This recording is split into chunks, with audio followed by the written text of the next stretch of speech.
Admiral Kane Mitchell stood on the bridge of the Eternal Dawn, staring at the massive screen before him. The stars looked normal here, just like any other part of space, but he knew better. This was the edge of human territory, and no one had crossed this line in over 200 years. "Are you sure about this, Admiral?"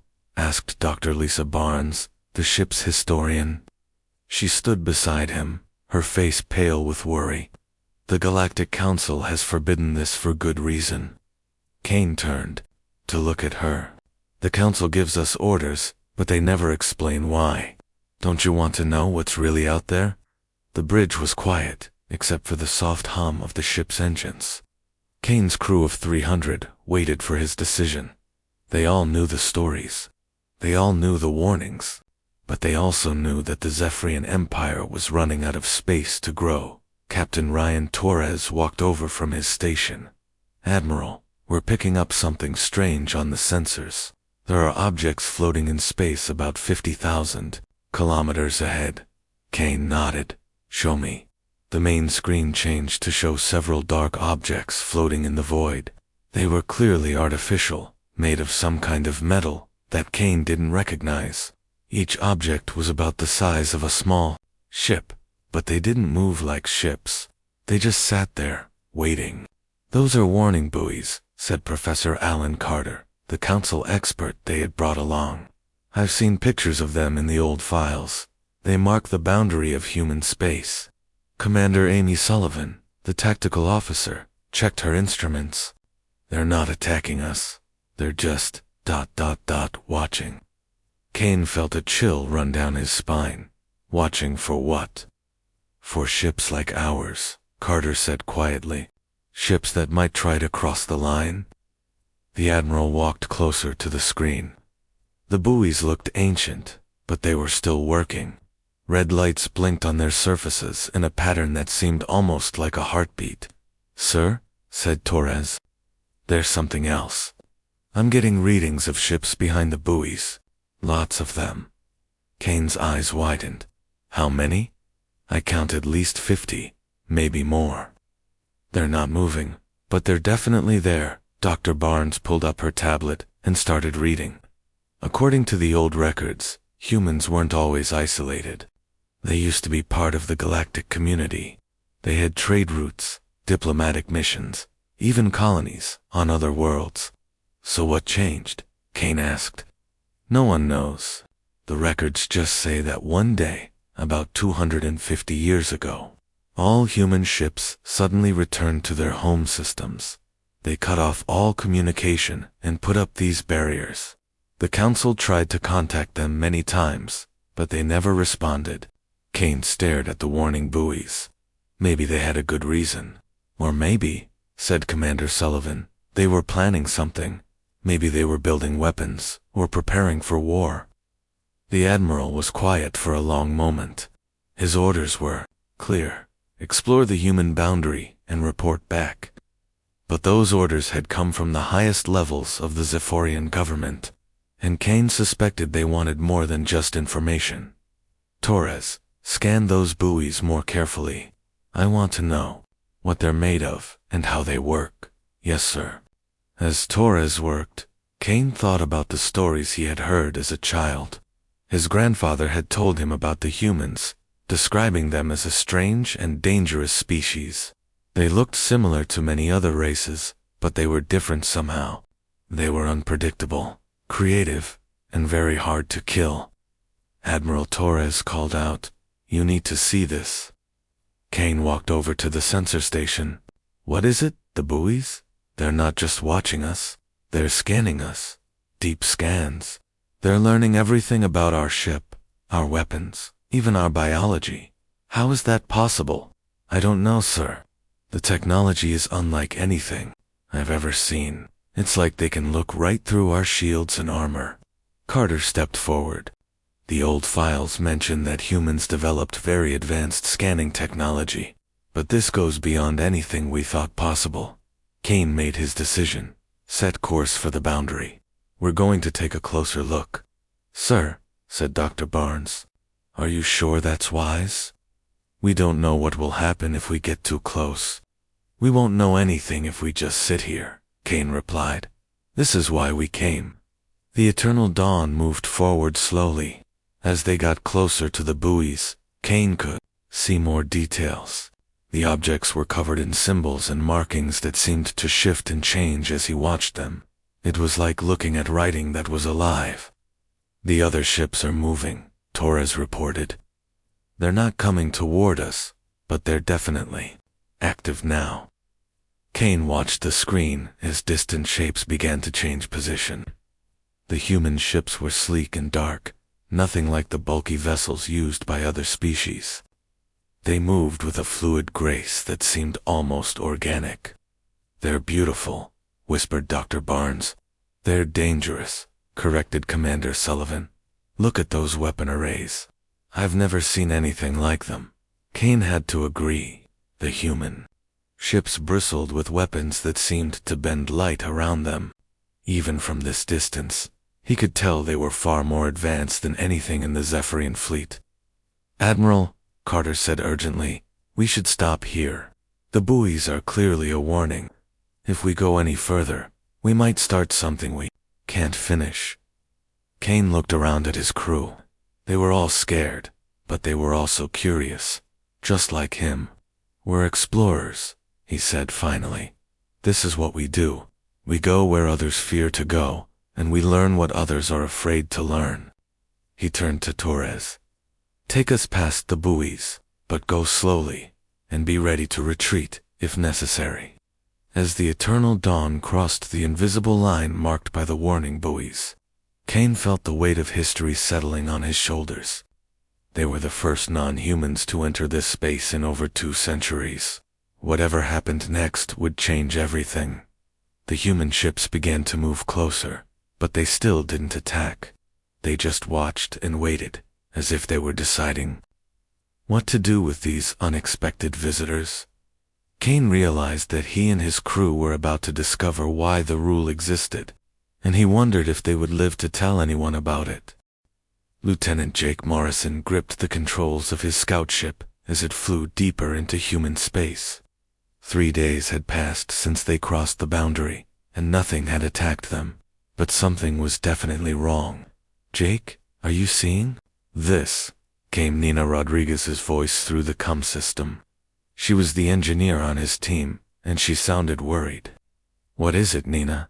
Every system we pass has been completely stripped.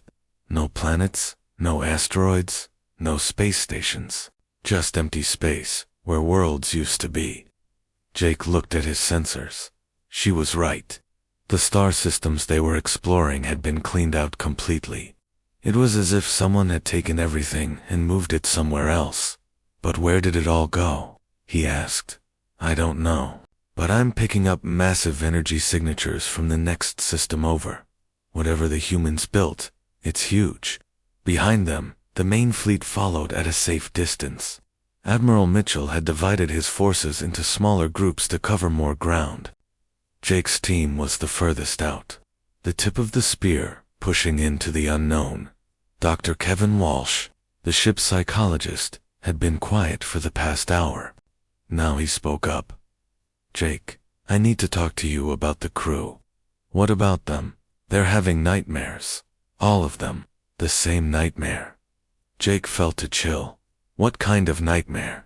They dream about being watched. About something vast and intelligent studying them like insects under a microscope. And Jake, I'm having the same dream. The scout ship's alarm suddenly started beeping. Jake checked his instruments and saw something that made his blood freeze. Nina, we've got company. A ship had appeared on their sensors. It was clearly human-made, but it looked nothing like the vessels they had seen at the boundary. This one was organic-looking, with curves and flowing lines that seemed to pulse with their own inner light. It's not attacking, Nina said. It's just ... following us. Jake tried to contact the ship, but there was no response. The human vessel stayed exactly 1 kilometer behind them, matching their every move perfectly. It's been there for 2 hours, Nina said, checking her logs. I don't know how it got so close without us noticing. Dr. Walsh was studying the readings. The ship is emitting some kind of low-frequency signal. It's so faint, I almost missed it. What kind of signal? I think it's scanning our brains. It's trying to read our thoughts. Jake's hands started shaking. He had heard stories about human telepathy, but he had never believed them. Now he wasn't so sure. Can it actually read our minds? He asked. I don't know, but I think it's learning from us. Every time we make a decision, every time we react to something, it's recording and analyzing our responses. The human ship suddenly accelerated and moved alongside them. Jake could see details now that made his stomach turn. The hull wasn't made of metal. It looked like it was grown, like some kind of living tissue shaped into the form of a spacecraft. Jake, Nina whispered, there's no one aboard that ship. What do you mean? I mean, it's empty. There are no life signs, no crew quarters, no bridge. The ship is flying itself. Jake tried to process this information. An empty ship that could think and learn on its own. It was like something from a nightmare. Sir, came a voice from the main fleet. It was Captain Sam Bennett, commander of the 2nd Exploration Group. We've found something you need to see. Jake's team changed course to meet Bennett's group. When they arrived, they found the other ships surrounding a massive structure floating in space. It was clearly artificial, but it was also clearly abandoned. It's a research station, Bennett explained as Jake's team docked. Human-built, but it's been empty for decades. The station was huge, easily the size of a small city, but as they explored its corridors, they found no signs of life. The humans had left everything behind and simply vanished. Nina found the computer system still working. The last entry in the log is from 150 years ago, she said. Listen to this. A human voice filled the corridor, speaking in the common galactic language. The voice was tired and frightened. Day 847 of the project. We've made contact with them again. They're getting stronger, more organized. We thought we could contain them, but we were wrong. They're not just invaders. They're something else entirely. Something that shouldn't exist in our reality. The recording continued. The Council doesn't understand. They think this is just another war, another enemy we can fight with ships and weapons. But you can't fight something that exists in the spaces between thoughts. You can't kill something that feeds on consciousness itself. Jake felt his blood turn to ice. What are they talking about? The voice on the recording grew more desperate. We've found a way to stop them, but the cost. The cost is everything we are, everything we've ever been. We have to become something else, something that can exist in their realm and fight them, on their own terms. The recording ended with a sound that Jake would never forget. It was the sound of a human being screaming as their mind was torn apart and rebuilt into something new. Dr. Walsh was studying the research data they had found. According to these files, the humans discovered something in deep space, some kind of entities that exist outside normal reality. They call them the Void Hunters. What did these entities want? Jake asked. Everything. They wanted to consume all conscious life in the universe. The humans realized that conventional weapons couldn't stop them, so they developed something else. Nina had been working on the station's main computer. I found the project files. They called it the Collective Initiative. They were trying to link all human minds together into a single consciousness. Why would they do that? Because individual minds are easy to consume. But a collective consciousness, one that spans multiple dimensions, is much harder to destroy. The humans sacrificed their individual identities to become something that could fight the Void Hunters. Jake looked around at his team. They were all thinking the same thing. The humans hadn't isolated themselves because they were dangerous to others. They had isolated themselves because they were protecting others from something much worse. But where are they now? He asked. His question was answered when the lights in the station suddenly came on. Not the emergency lighting they had been using, but full power. The station was waking up. Jake, Nina said urgently, we're not alone anymore. The empty human ship that had been following them was no longer empty. Jake could see figures moving inside it, but they weren't quite human anymore. They were something else, something that had once been human but had evolved beyond physical form. They're coming aboard, Dr. Walsh said. I can feel them in my mind. They're not hostile, but they're curious. Jake realized that they were about to meet the transformed humans face to face, and he wondered if his team would still be themselves when the encounter was over. The station's communication system crackled to life. A voice spoke, but it wasn't quite human anymore. It was the voice of many minds speaking as one. Welcome, visitors. We have been waiting for you. We have much to show you, and much to teach you. But first, you must understand why we became what we are. You must see what we have been fighting, alone, for so long. Jake felt his mind beginning to change, to expand, to connect with something vast and alien. The last thing he remembered as an individual was the realization that the humans had been protecting the entire galaxy from something that would have destroyed all life. And now, his team was about to become part of that protection. Dr. Marcus Cole stepped off the shuttle onto the surface of what had once been called New Earth. The planet looked normal from space, with cities and forests and oceans. But up close, Marcus could see that something was very wrong. The people in the streets moved like sleepwalkers.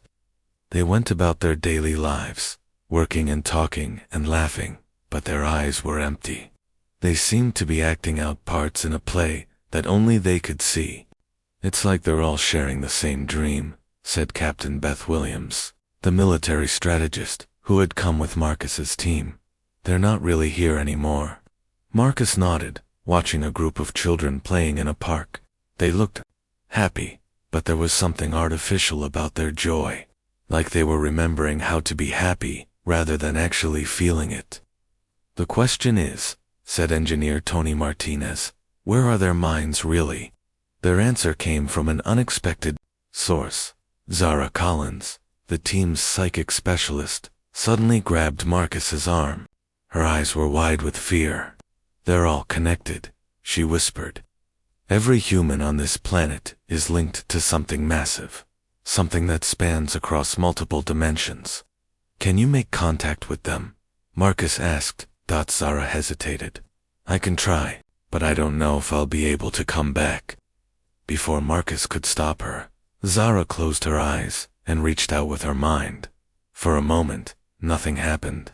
Then she screamed and fell to her knees. What did you see? Beth asked, helping Zara to her feet. The war, Zara gasped. They're fighting a war that never ends, against things that come from outside reality itself. The humans. They turned their entire species into a weapon. Marcus felt sick. What kind of weapon? A consciousness weapon. They made their minds into barriers that the Void Hunters can't cross. But the cost, Marcus. They gave up everything. Their individuality, their freedom, their very souls. The team continued exploring the city, but everywhere they went, they found the same thing. Humans living their lives in a collective dream while their real minds fought battles in dimensions that normal people couldn't even imagine. Tony had been studying the city's technology. Look at this, he said, pointing to a building that seemed to be made of crystallized light. This isn't just architecture, it's a psychic amplifier.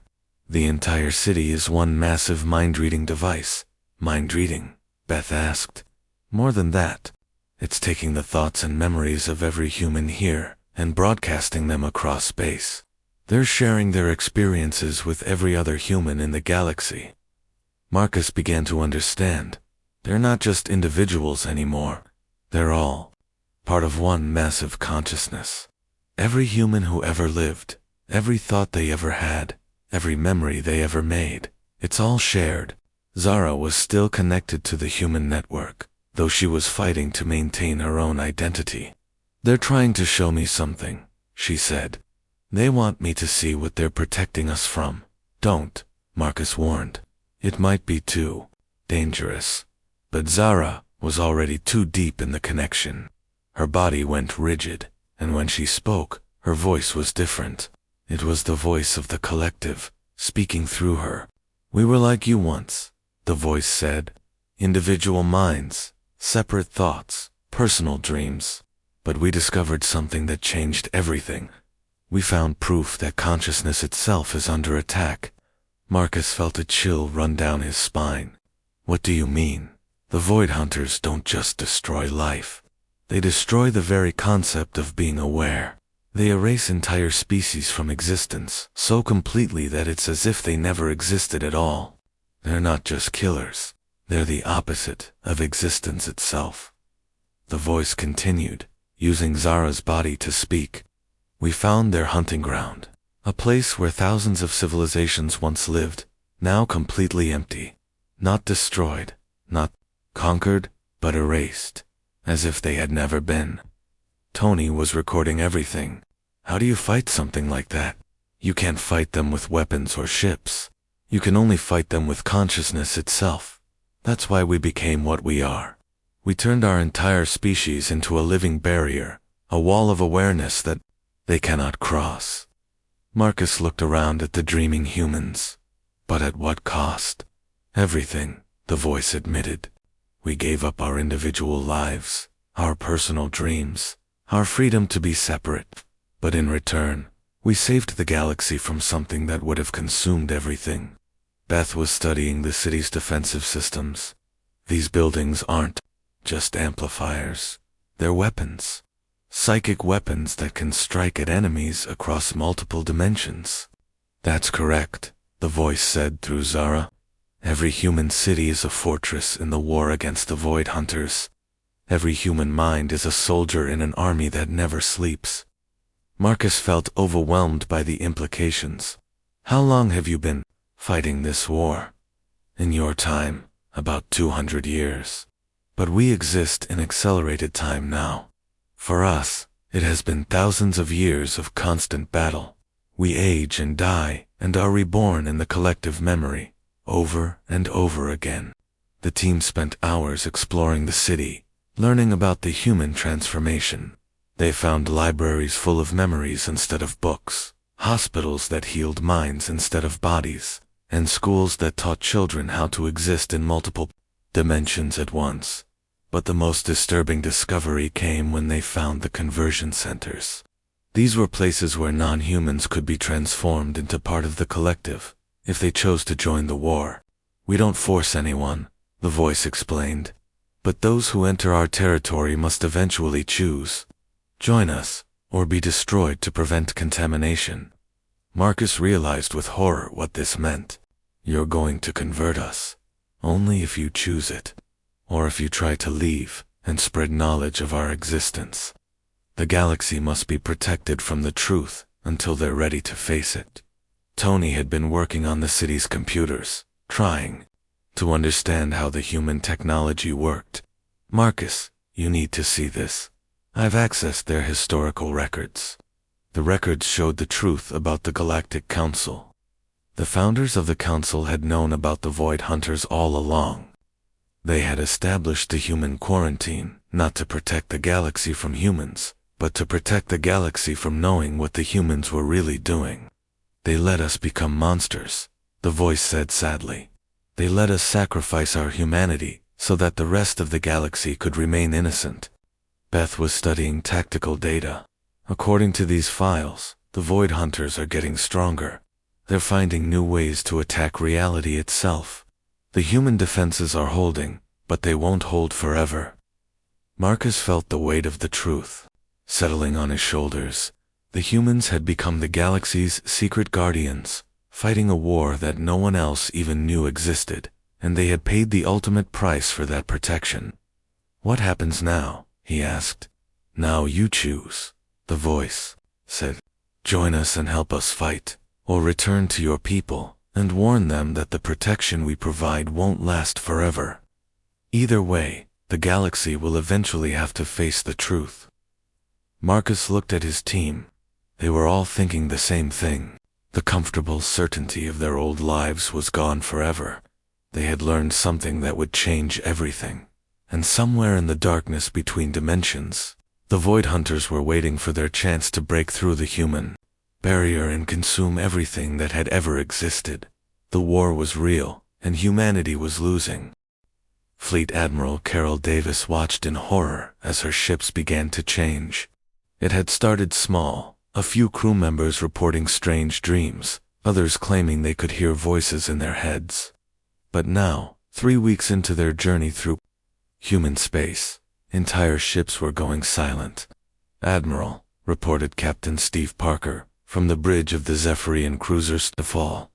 "We've lost contact with the reconnaissance fleet. Their ships are still there, but no one is responding to our calls." Carol felt her stomach turn. "Are they dead?" "No, ma'am. Life signs are normal, but when we try to contact them, we get the same response from every ship. We are no longer separate. We are part of something greater." Dr. Frank Miller, the expedition's xenopsychologist, had been studying the phenomenon. "Admiral, I don't think they're being controlled. I think they're choosing to join whatever the humans have become." "That's impossible," Carol said. "No one would willingly give up their individual identity. Unless," Frank said quietly, "they saw something that made them realize their individual identity wasn't as important as they thought." Carol's communication system crackled to life. The voice that came through was familiar. It was Lieutenant Maya Foster, her best communications officer. But Maya sounded different now, peaceful in a way that was deeply unsettling. "Admiral Davis," Maya's voice said, "please don't be afraid. We're still us, but we're also more than we were before. We've seen what the humans are really fighting, and we understand now why they made the choice they did." "Maya, what's happened to you?" "I've been integrated into the collective consciousness. I can access the memories and experiences of every human who ever lived. I can see across multiple dimensions and understand things that were impossible for me to comprehend before." Carol felt tears in her eyes. "Can you come back? Can you be yourself again?" "I am myself, Admiral. I'm just more myself than I've ever been. I'm part of something that spans the entire galaxy, something that's been protecting all of us from dangers we never knew existed."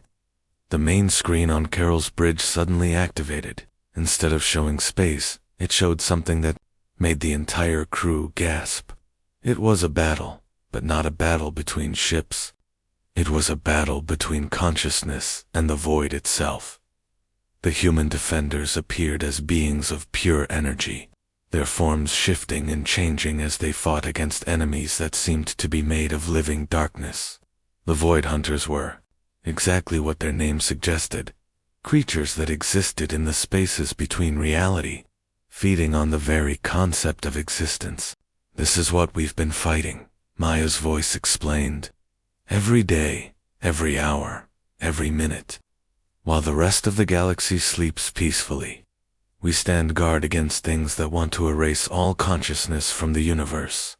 Carol watched as one of the Void Hunters broke through the human defenses.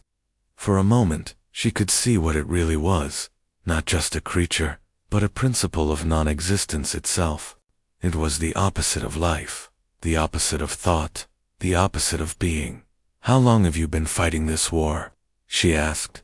"Since we first discovered them, about 250 years ago, but we exist in accelerated time now. For us, it's been millennia of constant warfare. We age and die and are reborn in the collective memory, fighting the same battle over and over again." Captain Parker was studying the tactical display. "Admiral, the boundary has moved. We're now completely surrounded by human territory. Even if we wanted to retreat, we can't." Carol realized with growing horror that they were trapped. The humans had been slowly expanding their territory, incorporating other species into their collective defense network. And now, it was her fleet's turn. "We don't force anyone," Maya's voice said gently. "But those who enter our space must eventually choose, join us and help us fight, or be destroyed to prevent the knowledge from spreading." Dr. Miller had been monitoring the psychological effects on the crew. "Admiral, More of our people are asking to be converted. They say they can feel the truth of what the humans are showing them. Don't let them, Carol ordered. We need to find a way out of this. But even as she spoke, she could feel something changing in her own mind. It was subtle at first, just a sense of being watched, but gradually, she became aware of a vast intelligence surrounding her, studying her, learning from her. You're integrating us whether we want it or not, she accused. Not integrating, Maya corrected. Evaluating. We need to understand who you are before we can decide whether you're safe to return to the galaxy. The main screen changed again, showing the history of the Galactic Council. Carol saw the truth that had been hidden for centuries. The Council's founders had known about the Void Hunters all along. They had made a deal with humanity, allowing them to become the galaxy's secret guardians in exchange for maintaining the quarantine. They let us become monsters, Maya said sadly. They let us sacrifice our humanity so that billions of other beings could live normal lives. Carol felt anger rising in her chest. That's not right. You should have told everyone. You should have asked for help. We tried. But every species that learned the truth either joined us or went insane from the revelation. The Council decided it was better to let us bear the burden alone. The battle on the screen intensified. Carol watched as human defenders threw themselves against the Void Hunters, their consciousness blazing like stars before being snuffed out. But for every human that fell, 2 more took their place, reborn from the collective memory. This is what we do, Maya explained. We die and are reborn, over and over again, holding the line against entropy itself. We've become immortal, not because we wanted to, but because the universe needs us to be. Captain Parker was monitoring the fleet's status. Admiral, we've lost the Starfall. The entire crew has joined the collective. They're happy about it. Carol felt despair settling over her. Why are they happy? How can they be happy about losing themselves?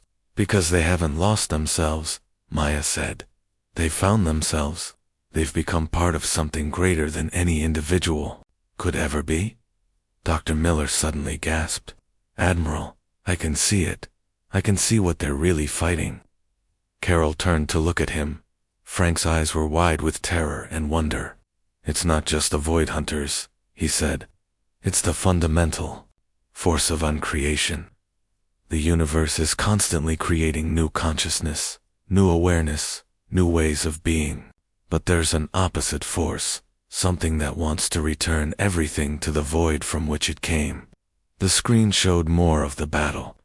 Carol could see now that the human defenders weren't just fighting individual creatures. They were fighting against the very concept of non-existence, holding back a tide of nothingness that wanted to consume everything.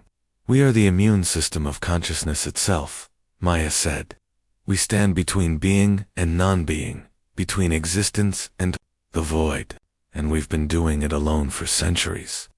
Carol felt her resolve weakening. How long can you hold them? Not much longer.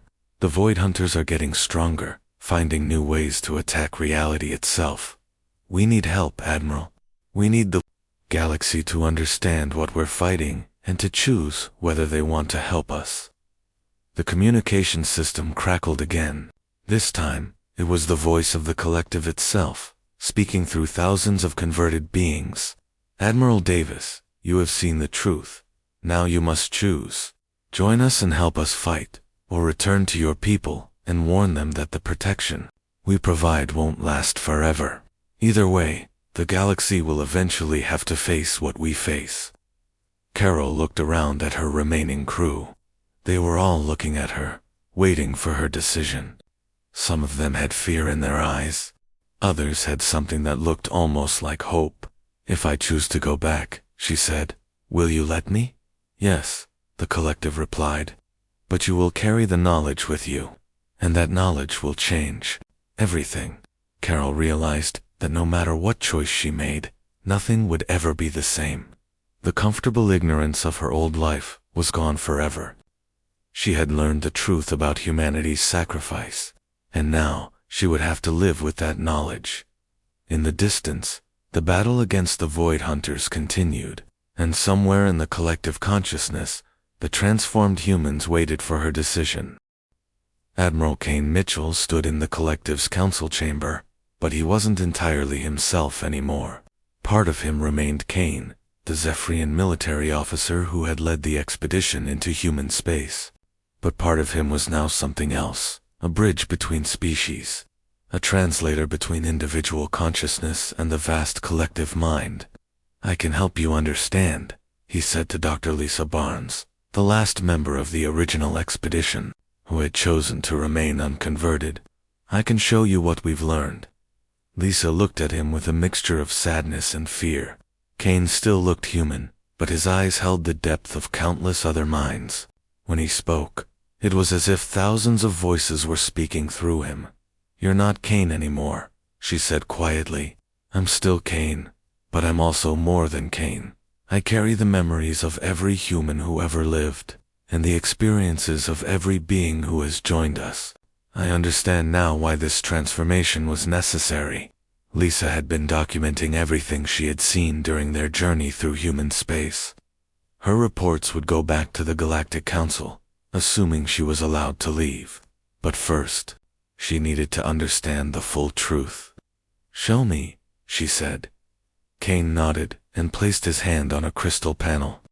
The chamber around them dissolved, and suddenly they were floating in space, watching a massive battle unfold. But this wasn't a battle between ships. It was a battle between existence and non-existence itself.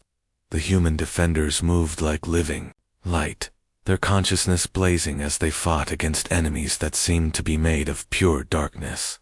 "This is what we see every day," Kane explained. "The Void Hunters aren't just invaders from another dimension. They're the opposite of consciousness itself. They want to reduce the entire universe to the same empty void from which everything originally came." Lisa watched in horror as one of the Void Hunters broke through the human defenses.